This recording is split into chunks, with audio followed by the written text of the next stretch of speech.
Have you ever wondered why you shouldn't pull the fire alarm if there's no fire? Let's explore the reasons behind this important rule. False fire alarms cause unnecessary panic and chaos.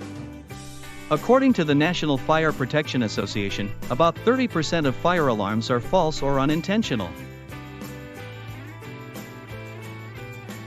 Each false alarm wastes valuable resources.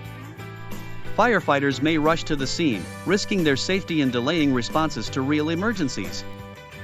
This can have serious consequences. There are also legal consequences. In many places, pulling a fire alarm without cause is a criminal offense that can lead to fines or even jail time. It's taken very seriously. So, pulling a fire alarm without a fire isn't just a prank. It disrupts safety systems, endangers lives, and carries legal risks. Understanding this helps keep everyone safe.